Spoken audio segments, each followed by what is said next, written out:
It's 8 o'clock. This is the UK Tonight. Once again, we find ourselves closely following events in this new war in the Middle East.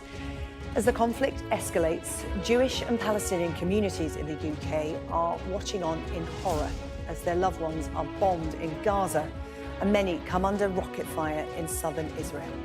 Today, another bombardment as Hamas warns residents to leave the Israeli city of Ashkelon. Here in the UK, the Home Secretary has told police to use the full force of the law against displays of support for Hamas, saying context is crucial in how pro-Palestinian behaviour and symbols like flags are used. This comes after thousands turned out for a pro-Palestine demonstration last night with 3 arrests made. Tonight, I'm going to speak to a British-Israeli former IDF soldier who's planning to travel back to join the fight against Hamas. Also with me in the studio tonight, 2 British women, 1 Jewish, 1 Palestinian, to tell us the devastating impact that's being felt by the 2 communities in the UK caught up in this conflict. And we're going to have the details of a rather glittering start to Sir Keir Starmer's conference speech, thanks to a protester, as the Labour leader sets out his plans to make the UK sparkle. Plus, you'll have to use your imagination for this one, but this is going to be the Belfast venue for Euro 2028. We'll show you how it will look after a multi-million-pound makeover. All that and much more to come on the UK Tonight.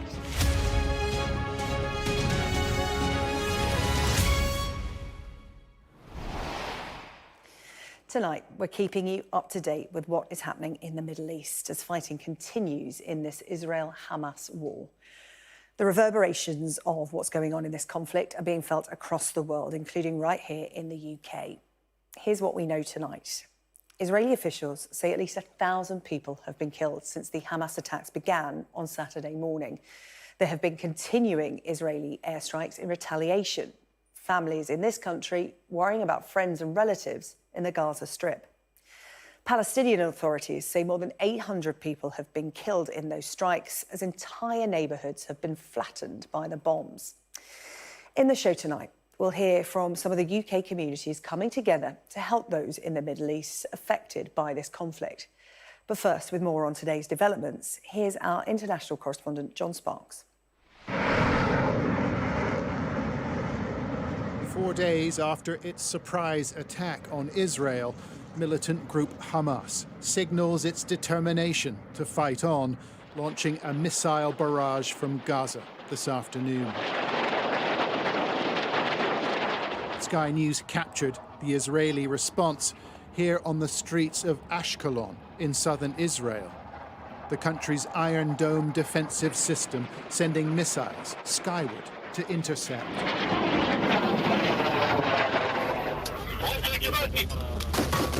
In another battle fought near the border with Gaza, we see Israelis conduct an operation on a farm called Nir Am.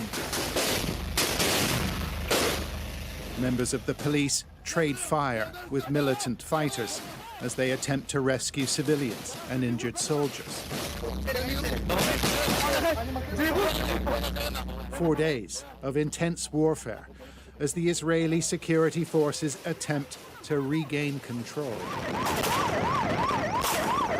Here, 2 militants are stopped in their car near the city of Netivot. Part of a campaign the Israelis say they're winning. The defense force is in full control of the communities around Gaza, and no terrorists infiltrated the border last night. But there are isolated incidents where we've been encountering them. 360,000 Israeli reservists have been told to report for duty, with many now in operation in the country's south. Officials say they aim to take full control of the frontier with Gaza in the next few hours. Israel controls the skies above the Strip, and they've used their jets to deliver hundreds of airstrikes, bombarding the residential and commercial district in the center of Gaza City overnight. The UN says 190,000 residents have been displaced. I mean, there was a lot of airstrikes, bombardments around us, and in fact, the building was shaking. This morning, I haven't been out of the shelter for a couple of days. And today I have to go to the pharmacy to bring some medications for the people here. And just walked across the compound. I haven't been outside. And the debris, the glass in the yard and in the other buildings, it's like aftermath of a earthquake. Some are questioning Israeli tactics, with the number of deaths and injuries climbing rapidly. This, the entrance to Gaza City's main hospital, with scenes of chaos and distress. May God take revenge on them. They've displaced us all. My money and identity are lost, said this man. Israel is awash with grief and fury as pictures emerge of militants murdering Israelis on Saturday morning. At the entrance of Be'eri kibbutz, gunmen fired at the unsuspecting occupants of this car. Then they enter the farm, where more than 100 residents were massacred. These are acts of hatred that cannot be erased. John Sparks, Sky News. Now, this war may be happening more than 2,000 miles away, but as we discussed here last night, for many UK families, this feels so close to home. And that is certainly the case for my first guest tonight, who, rocked by what he's been witnessing in his home country, is getting ready to head out to Israel tomorrow to re-enlist in the army. He is Alex Muller, a British-Israeli former soldier. As I said, he's planning to catch a connecting flight to Israel tomorrow to join the fight against Hamas. Alex, thank you so much for coming in to talk to us. Thank you. Good evening. It feels like a very obvious question, but what has compelled you to go to Israel, to go to the heart of this fight? You last served back in 2020, but what you've seen unfolding on television screens here in the UK has made you start this journey? Look, Sarah, I've served now in 4 campaigns, all of them within Palestinian refugees in the context of my unit.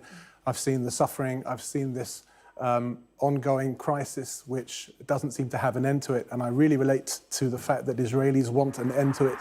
They want a better life. In fact, both sides want a better life. And so the Israeli army is now expressing that desire to really put an end to this chapter and an end to Hamas rule in the Gaza Strip.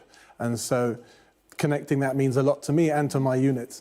Your background is with a specialist unit in counter-terrorism. What are you expecting when you get there? You know, as I said, you're trying to get a connecting flight tomorrow because flights in and out of Israel are tricky at the moment. That's correct. What's going to happen when you get there? I'll be quickly enlisted. My unit's already in the Bethlehem area, spread out within some of the refugee camps in the area. Because we're older, we're taking over a younger company, so they've gone to the Gaza Strip to fight on the front line. We'll be taking their place. The work there is delicate. It's very entrenched in Palestinian civilization. Soldiers are very outnumbered. It's a matter of just being there, having a presence, trying to keep the calm, not to develop another front. Alex, how do you square this with your family? Because, you know, as far as your family are aware, your army career came to an end in 2020. They live here in the UK, your 3 children and your wife. You have a child out in Israel at the moment on a gap year. That's correct. Who isn't planning to return? No. How are you squaring it with your family, going out there to what is seen as the heart of the conflict at the moment? I think that my family understands as well that there's an unprecedented conscript at the moment into the IDF. 360,000 soldiers have been summoned. So even people who aren't combat per se are there to support this enormous cause. What happened on the weekend is unprecedented in Israeli history. I think that one day had more civilian casualties than ever, basically since the Holocaust, even the 73 war. Those 2 darker days at the beginning were military casualties. And so the day shocked and is still shocking the country to bits and torn families apart. And with the hostage situation now in Gaza, the only thing we can do is all focus our efforts together. And that's where my heart is. Alex, you know, let's not dress it up. You're going out there to fight, essentially, to fight for your country. But this is such a nuanced conflict in terms of Hamas do not represent all Palestinians.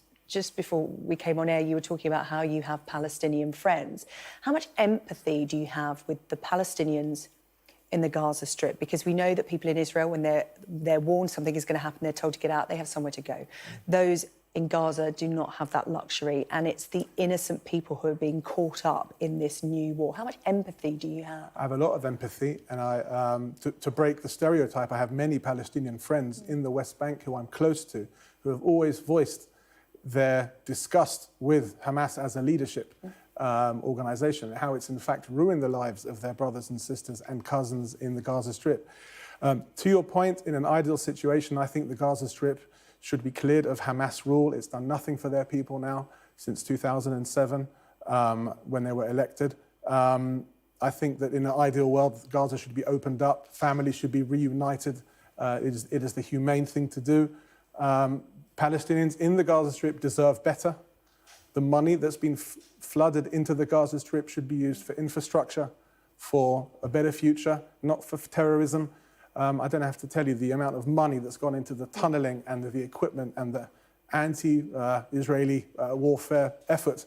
It's simply mind-boggling how much money has been spent on that and not on making lives better. And Alex, just give us an insight into what it's been like watching here in the UK, because we've been reflecting the Jewish community and the Palestinian community here in the UK on the UK Tonight. What has it been like watching this unfold from afar? Because, you know, every family that has connections to Israel or you know, the Gaza Strip will be watching this with absolute horror. I think we're entering very dark days for both sides. Inevitably, there will be casualties on both sides. These are not going to be easy days ahead. I think Israel's made it clear that and adamant that it wants to complete the military directive.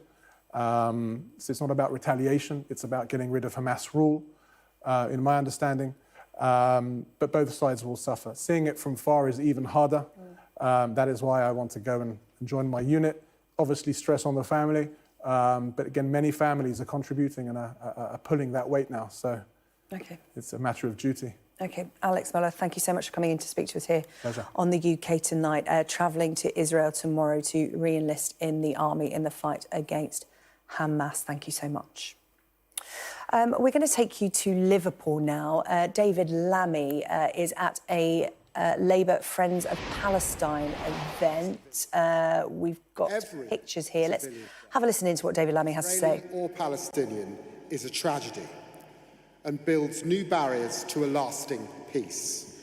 Too many families have had their hearts broken.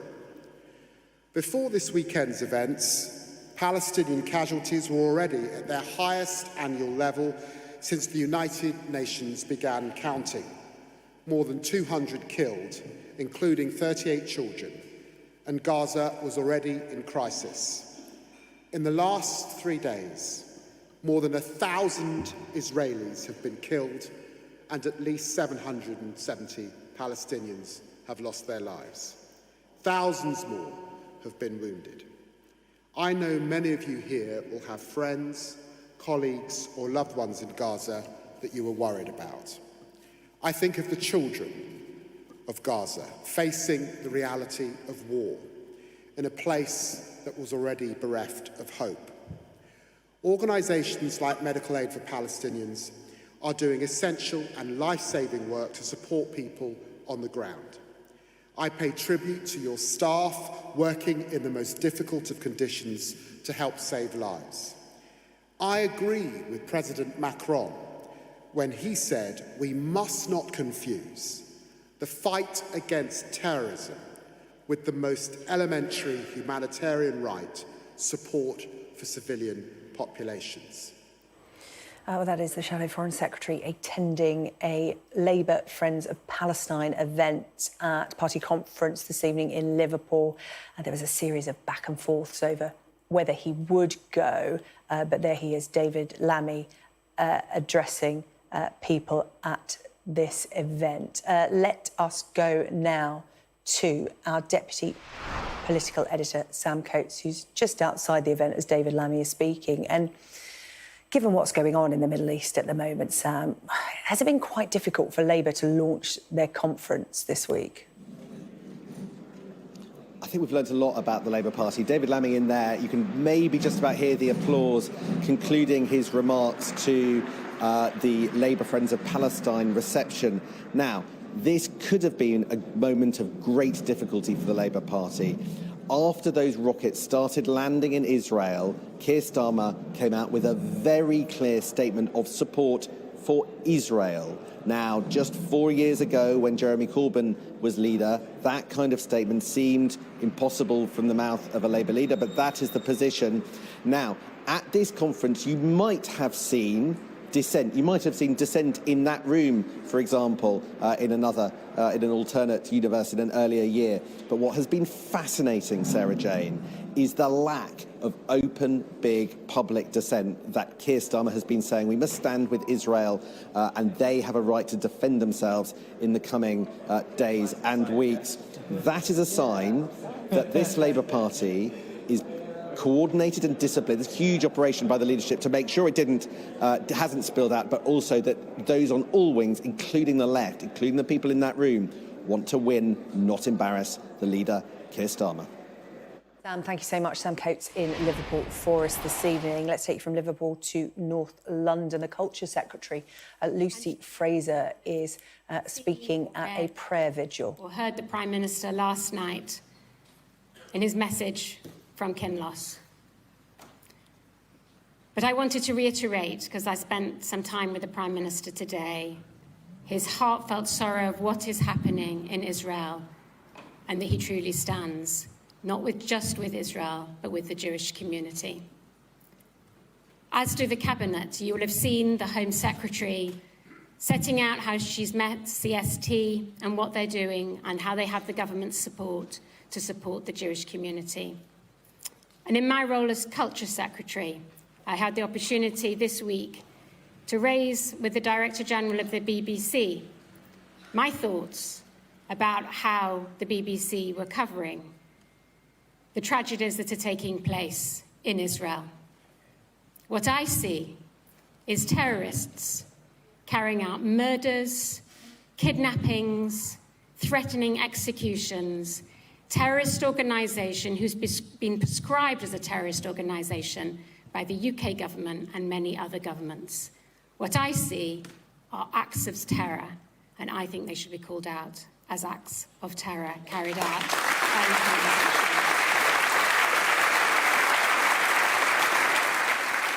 The Culture Secretary, Lucy Fraser, there speaking at a prayer vigil in North London.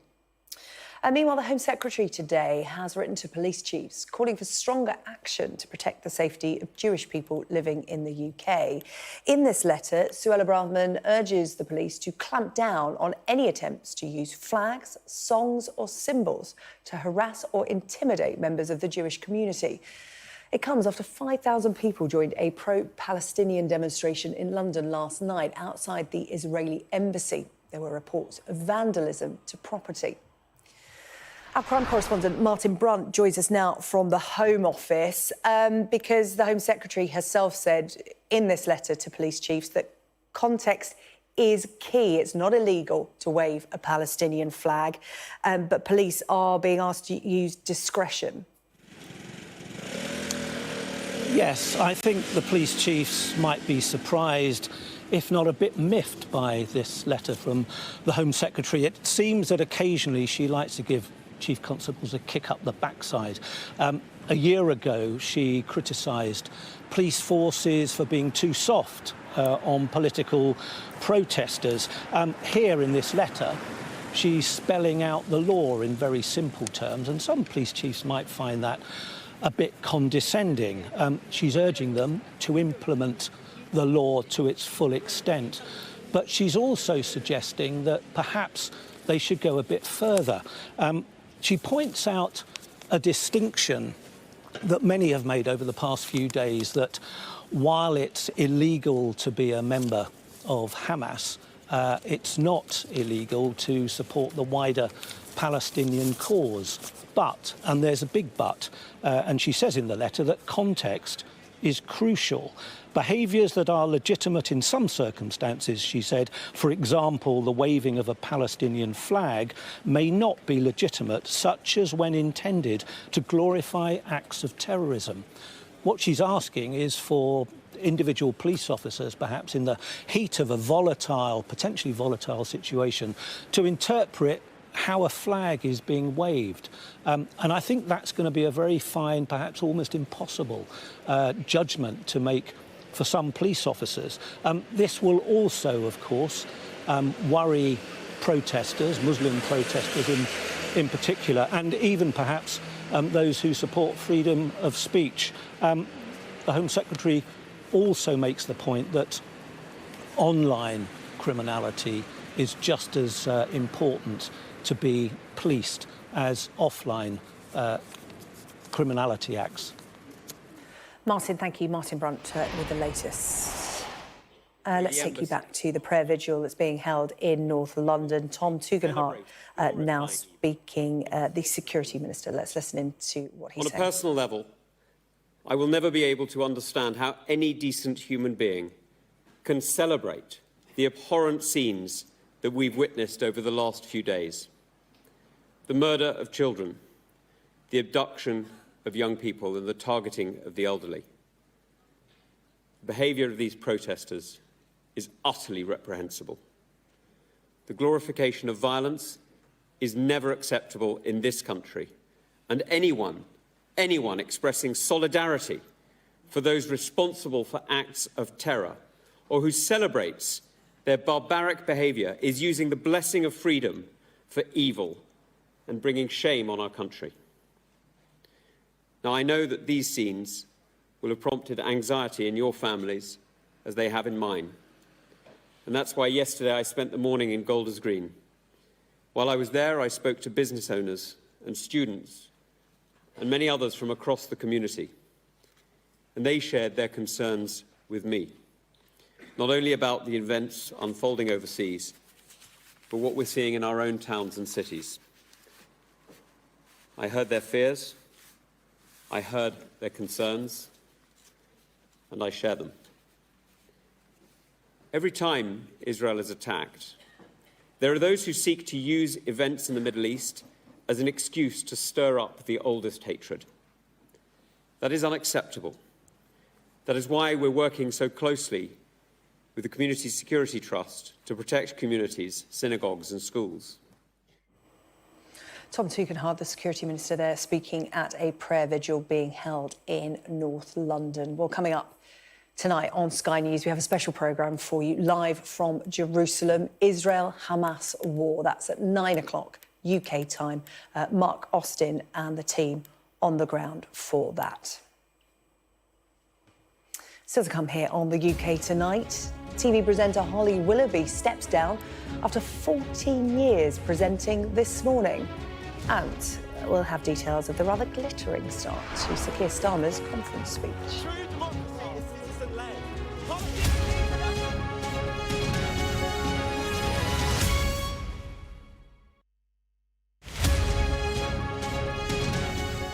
There's been a lot of attention, people worried about bedbugs coming across from France, but the reality is we already have a large enough problem in the UK. Just yesterday there were videos of people showing bedbugs crawling on people on the tube system in London. So the thing that sparked all the concern in Paris is already happening in London. So first of all, they're what's referred to as an exposure pest. On the table rather. If that can be seen. Yeah. Okay, they're basically a very small insect, start off at about 2 millimetres in size, go up to about 15. They love to hide in cracks and crevices. Right. So the key thing is when people are travelling and staying away from home, spend 3 to 5 minutes to check the bed. So what you do... They're tiny though, so how do you check? Well, what you do, drop your bag into the bath and go to the head end of the bed, move the sheets back, and you're looking for live samples, the car skins and the fecal traces. The little black dots that you see on the detection skirt there. Okay. So if you see any of those signs, you move to a different room, and that way you've avoided contact in the first place. Now, outside of that, because the problem has exploded so rapidly over the last decade, They're now in public spaces, cinemas, doctor surgeries, hospitals, all over the place. You then have to check your own bed. So the reality is we spend an average of 180 hours a month sleeping in our beds.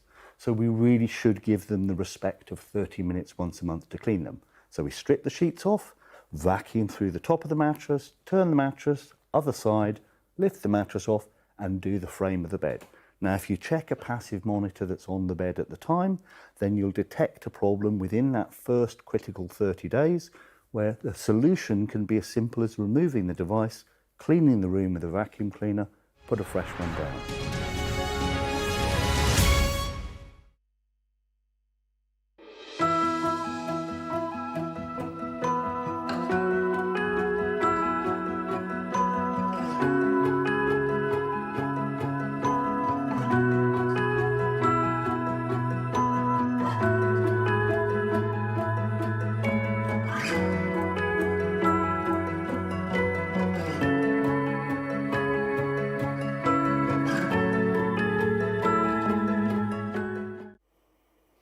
Welcome back. You're watching the UK Tonight. Let's go up to Liverpool, where the Labour leader Sir Keir Starmer's conference speech got off to a glittering start earlier today, but probably not in the way he would have wanted.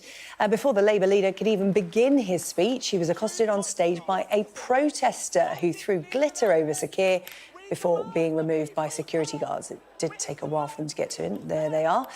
A group calling themselves People Demand Democracy has claimed responsibility for the act. And after that rather tricky start, here is what the Labour leader had to say. Do not doubt that the fire of change still burns in Britain. The question is whether it lives on inside Labour, and today we show it does. Today we turn the page, answer the question, why Labour? With a plan for a Britain built to last, with higher growth, safer streets, cheap British power in your home, more opportunity in your community, the NHS off its knees, a Britain with its future back.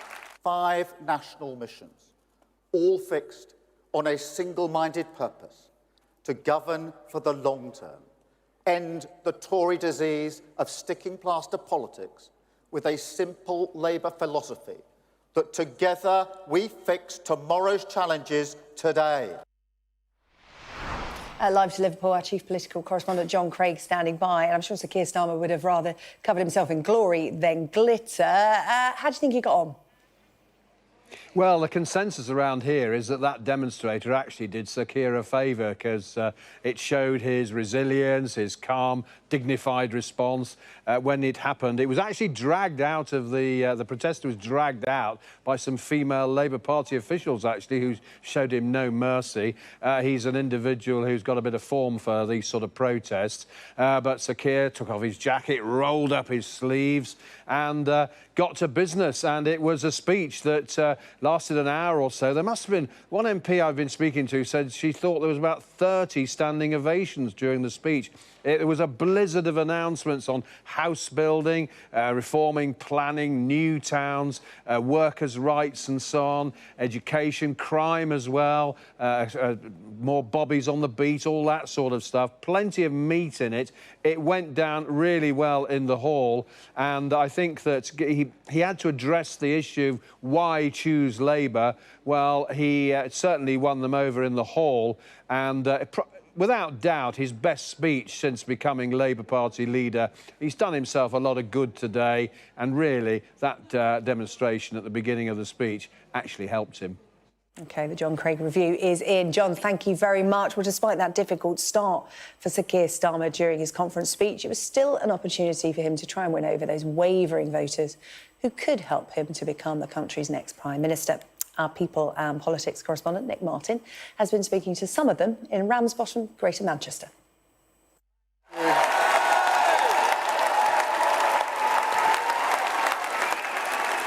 Thank you, conference. Thank you. Thank you, conference. If he thinks that bothers me, he doesn't know me.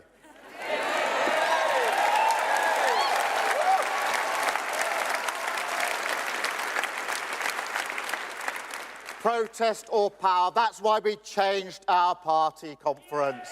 That's why we changed our party. Thank you.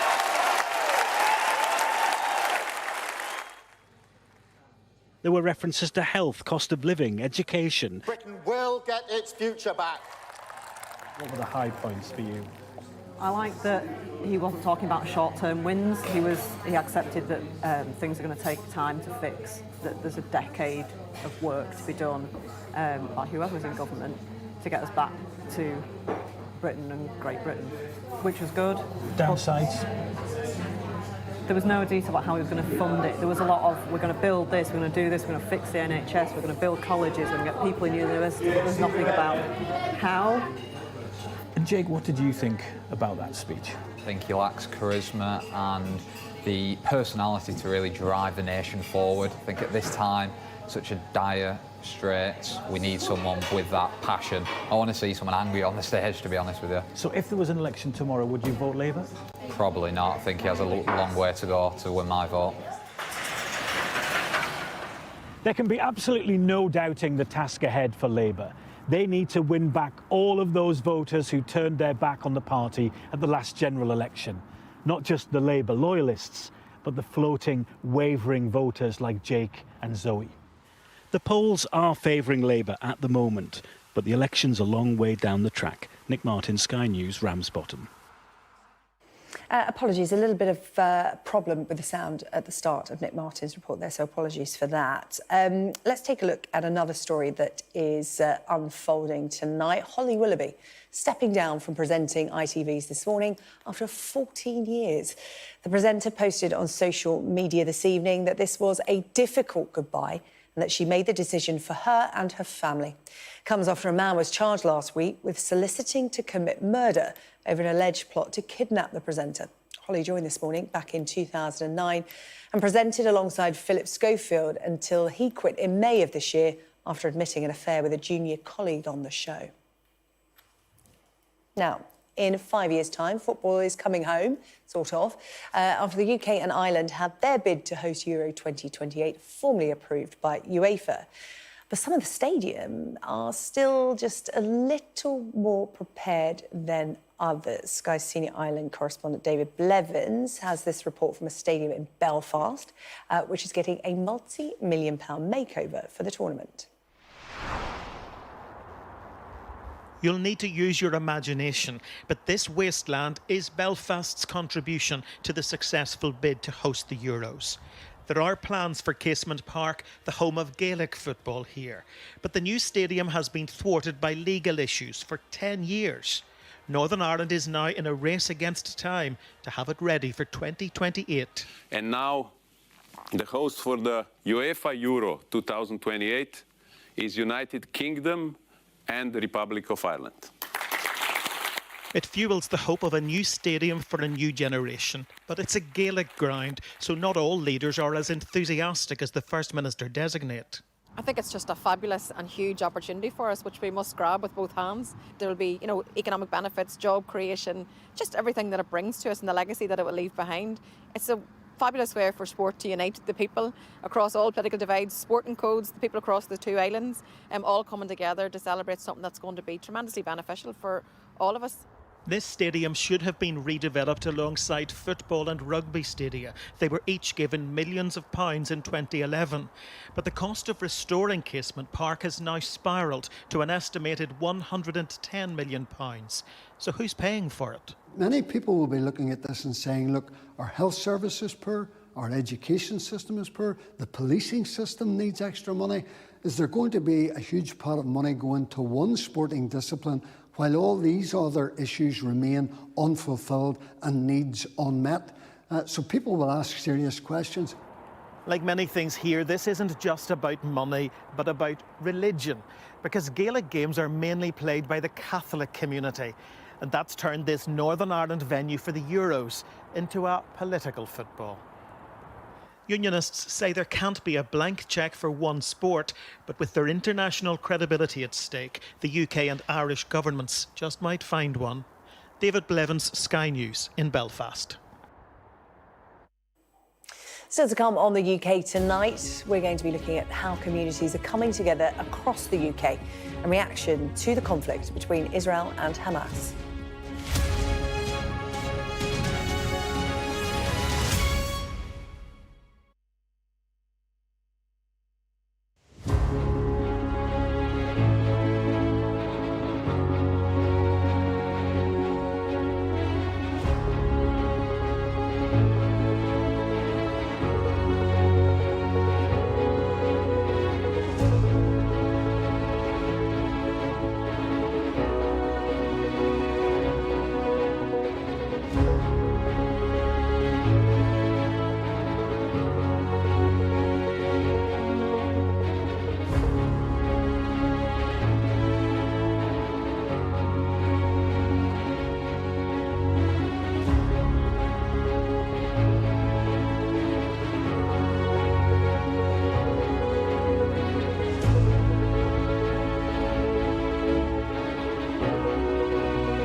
Welcome back to the UK tonight. Communities up and down the country have been watching in horror as events in the Middle East have unfolded over these last few days. Worried about friends and family in both Gaza and Israel directly caught up in this conflict. I'm joined now in the studio by British Palestinian writer and actor Sarah Arger, who has friends in the West Bank. Sarah, thank you so much for coming in to talk to us. We've been talking about the Jewish community in the UK and the Palestinian community in the UK and the strong identities both have. Talk to me about how this has played out as you've watched events unfold on TV since Saturday. It's agony. It really is agony. I've been talking with many of my friends, my Palestinian friends in this country, and sending WhatsApp message and having phone calls. And there's a very strong collective identity as Palestinians, and we're all in pain and suffering as we watch what unfolds in Gaza. And I think, unfortunately, it's a very familiar feeling of pain, of the injustice, and of the constant dehumanization of Palestinians, and the fact that it's ongoing. This is familiar, This is not the first war, very brutal war against Gaza. And I have quite a few friends as well who are from Gaza, who are here in the UK, who can't communicate with their families right now. Electricity's being cut off, they can't charge their phones, they can't check if their family is safe, if they're even alive. There's no bomb shelters, there's nowhere to hide. So it's deeply troubling, and unfortunately, it will only get worse. and that's what's deeply frightening. And I think the fact that, we're watching the media, and I quite frankly was very frightened by Biden's statement to give full support, American military support to these assaults, these bombardments, these war crimes against humans, people, families, children in Gaza, which is under blockade. There's nowhere for those people in Gaza to go. And it's interesting what you say about the dehumanisation of the Palestinians caught up in this decades-long conflict. They seem to be, in your eyes, turned into statistics in this war. Can you articulate that for me in terms of a lot of people conflate Hamas with the wider Palestinian population, and that is so far from the truth. And that feeds into the dehumanisation of Palestinians who are enduring as much as those on the Israeli side of this conflict. There are no winners in this, it seems. No, and I think what must be remembered as well when we talk about the Palestinian people collectively is that you have the Palestinian refugees in the surrounding countries like Lebanon and Jordan living in dire conditions in refugee camps with no right to return. Then, of course, you have the Palestinians living under the blockade in Gaza, the Palestinians in East Jerusalem who face evictions and house demolitions. And then you have the Palestinians in the occupied West Bank. And, of course, you have Palestinians like myself in the diaspora. You know, my father has been displaced, he's Palestinian, of course, in 1948 and then again in 1967. So, of course, I mean, the Palestinian people, it's been divided and it's scattered.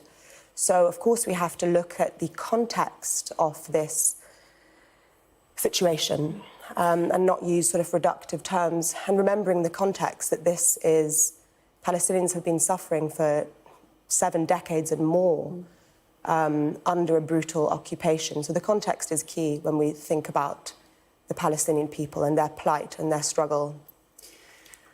How, you quite rightly point out, the different facets of the Palestinian communities. When we talk about the Jewish community, it's so nuanced in terms of, made up of so many different people. But to simplify it, the Palestinian community in the UK, we hear about the Jews in the UK feeling vulnerable at the moment. Anti-Semitism on the rise when, the conflict escalates in the Middle East. How are the Palestinian community in the UK treated when something like this occurs? I mean, this is unprecedented, but in terms of, escalation in violence in the Middle East, how are they treated? Well, as a Palestinian, I've had some really horrific things said to me. So it's interesting that you mentioned Hamas and this, or the dehumanisation of Palestinians. There's so many cruel assumptions that are made about Palestinians, forgetting the context of the fact that we are a displaced people who have suffered many years of ethnic cleansing. So yeah, cruel things get said. I'm seeing all sorts of horrific things on social media and so much disinformation, misinformation, which I think is frightening and worrying and upsetting. And I think it's demoralising. And Palestinians always like to think of themselves as resilient and steadfast, but there's only so much you can take and how much they can take. I mean, the pain that I'm feeling, I've not slept for days, is nothing compared to what they must be feeling under, in Gaza, in the West Bank, much, much closer to this terror and this catastrophe. But yeah, as a member of the diaspora, I think what's hard and confusing and, I'll be honest, disappointing and hurtful is, for many years, Palestinians have been brutally persecuted. For example, in 2014, I can't remember how many thousands of Palestinians were killed, and we didn't see the Palestinian flag on Downing Street. And I think what's hard is seeing the solidarity with one side and not the other side. It's sort of like if you have humanity, you have to treat us like humans too. And I think that's been very hard to see how divisive this is and how one side has been picked over. And it's almost like Palestinians don't matter, our lives don't matter, our rights don't matter. Palestinians have no access to basic human rights. They've cut off water supply in Gaza. Sarah, as you put so eloquently, there are not two sides in it. It is not this simple.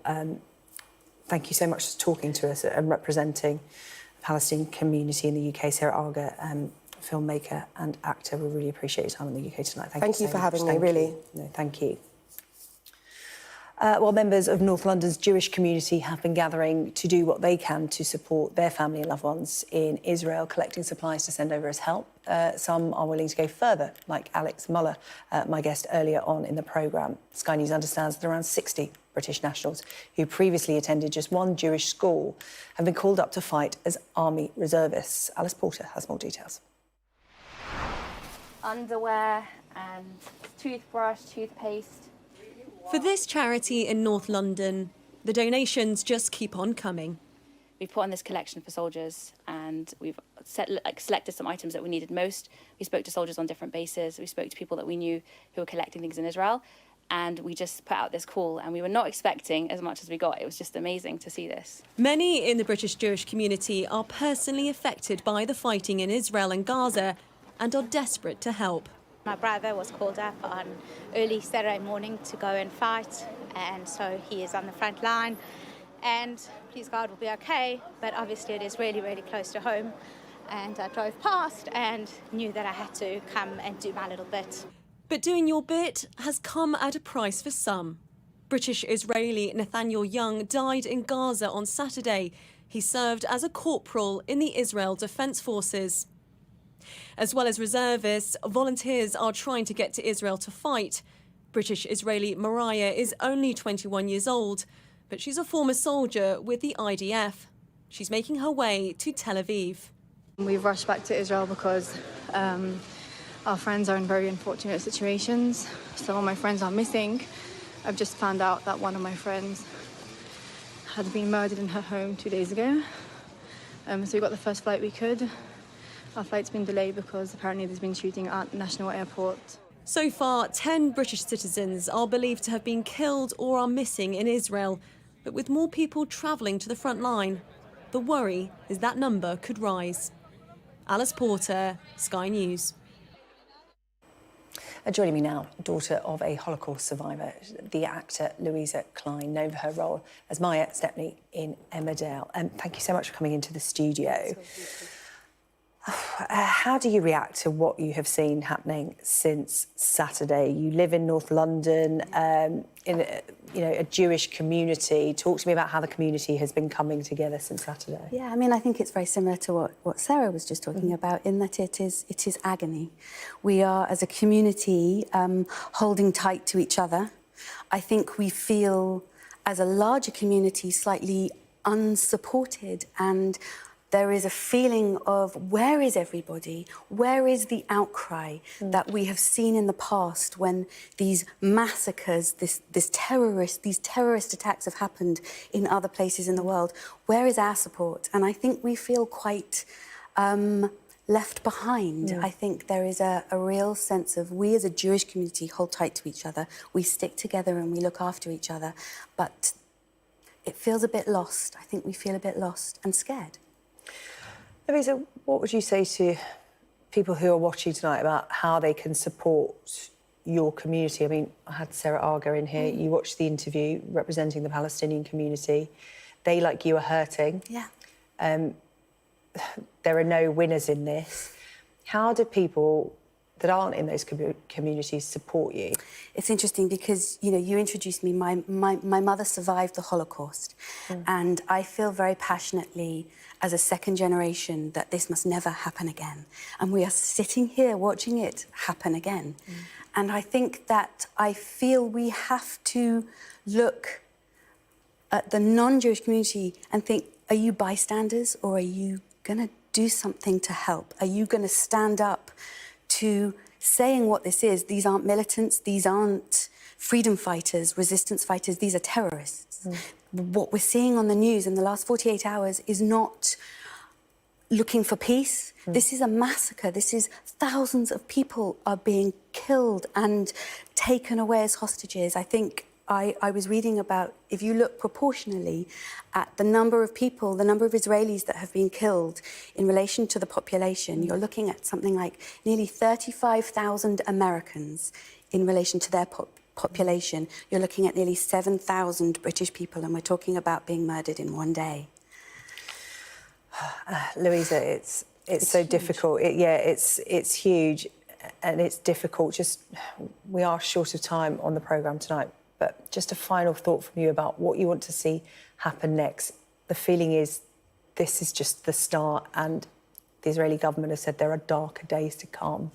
Yeah, I think we, as a Jewish community, a diaspora Jewish community, have to brace ourselves for inevitable anti-Semitism. I received messages today saying remove all social media from your children's phones, because there's talk that there will be images coming up on TikTok, on YouTube, of hostages being murdered. We are told kids from Jewish schools to take off their blazers so they can't be identified as being Jewish. We're looking and we are bracing ourselves for what is to come, but I don't know. Louisa, thank you so much for coming in and sharing your story. We'll keep in touch. We're going to keep in touch with Sarah as well, who spoke to us a few moments ago as well. There is more to come, isn't there? There is. Louisa, thank you. Louisa Klein. Thank you. Thank you. Stay with us. We'll be back after this short break.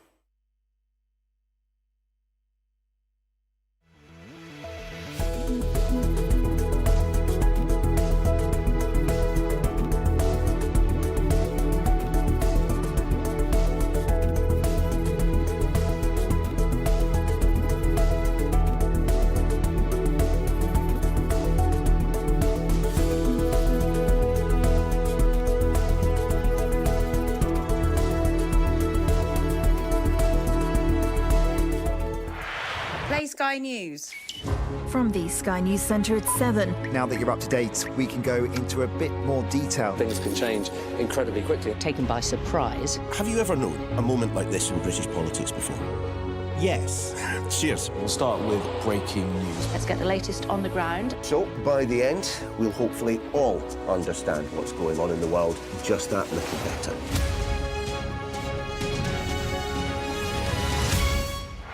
I'm Katie Spencer and I'm Sky News' arts and entertainment correspondent.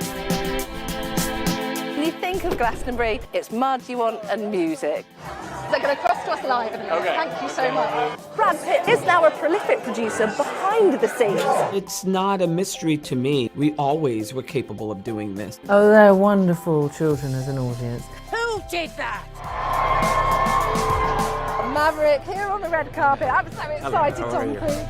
This is the story of the night. It's the little independent film that could.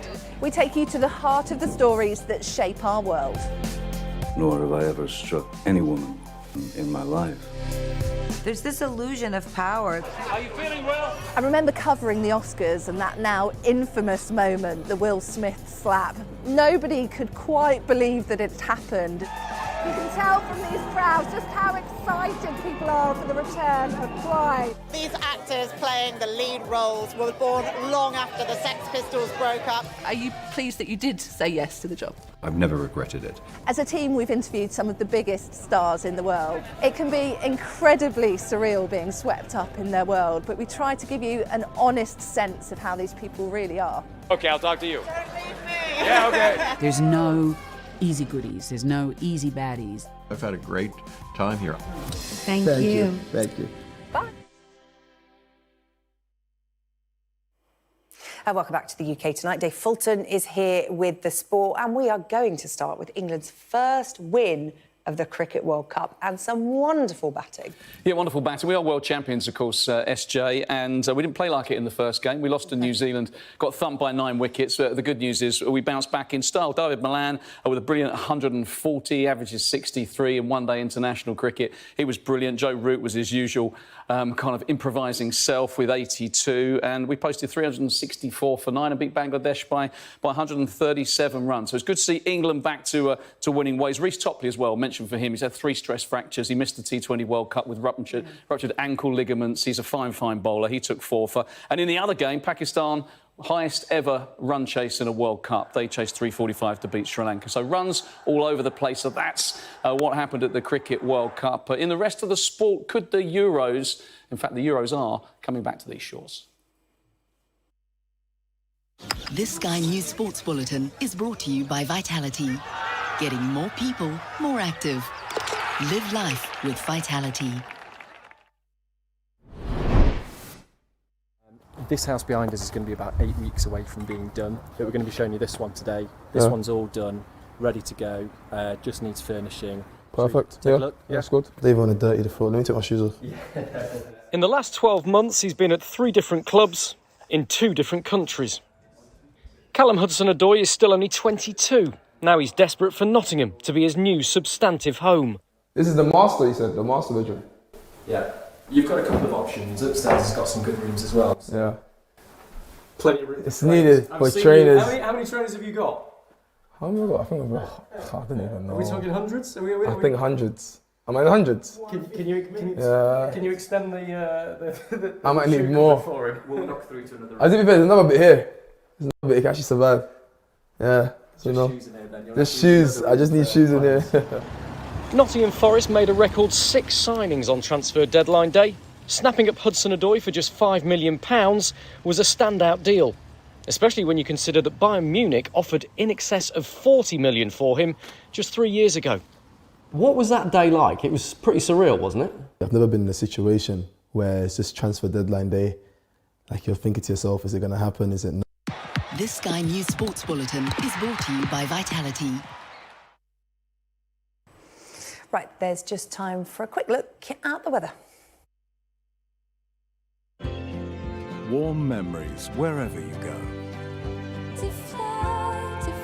The weather, sponsored by Qatar Airways.